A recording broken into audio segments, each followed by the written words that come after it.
ឯកឧត្តមខួងស្រេងសមាជិកគណៈកម្មាធិការកណ្ដាលគណៈបកប្រជាជនកម្ពុជានិងជាប្រធានគណៈកម្មាធិការគណៈបកប្រជាជនកម្ពុជារាជធានីភ្នំពេញបានណែនាំឲ្យអាជ្ញាធរខណ្ឌនិងសង្កាត់ត្រូវរួមគ្នាបដិញ្ញាចិត្តលុបបំបាត់បទល្មើសឆបោកតាមប្រព័ន្ធបច្ចេកវិទ្យា online scam ឲ្យអស់ពីក្នុងភូមិសាស្ត្ររបស់ខ្លួននិងត្រូវបន្តពង្រឹងការផ្តល់សេវាជូនប្រជាពលរដ្ឋឲ្យបានកាន់តែល្អប្រសើរតាមយន្តការច្រកចេញចូលតែមួយ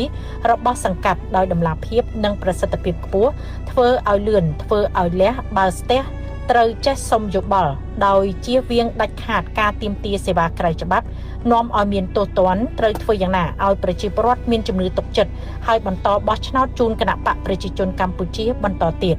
ការណែនាំបែបនេះរបស់ឯកឧត្តមខួងស្រេងបានធ្វើឡើងក្នុងពិធីសម្ដែងសម្ដារជាមួយសមាជិកាគណៈកម្មាធិការគណៈបកសង្កាត់ទាំង5របស់ខណ្ឌជ្រោយចង្វា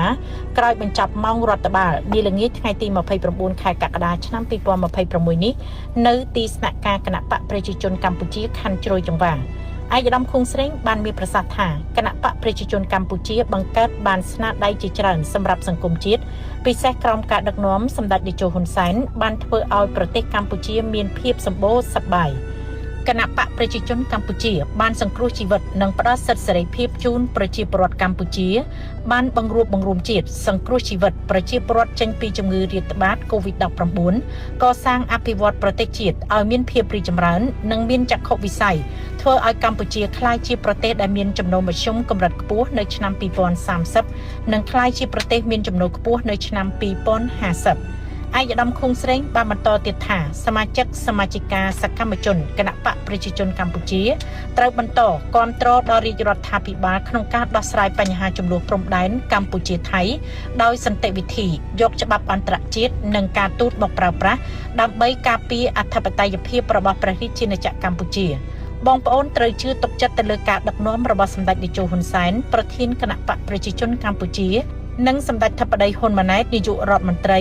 ក្នុងការដោះស្រាយបញ្ហាព្រំដែនកម្ពុជាថៃដោយសន្តិវិធីគ្មានការបង្ហូរឈាម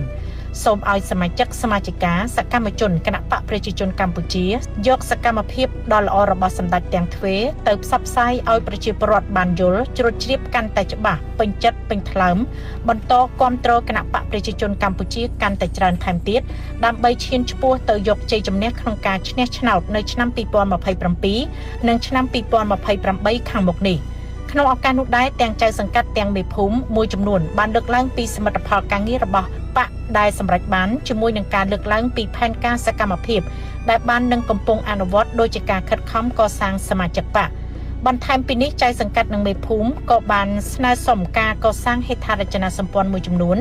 នៅក្នុងមូលដ្ឋានផងដែរដោយជាការស្នើសុំកសាងផ្លូវបេតុងនៅក្នុងភូមិការកាយប្រឡាយនិងដាក់បង្គោលភ្លើងបំភ្លឺសាធារណៈជាដើមហើយការស្នើសុំនេះក៏ត្រូវបានឯកឧត្តមខួងស្រេងឯកភាពប្រគល់ជូនតាមសំណើផងដែរ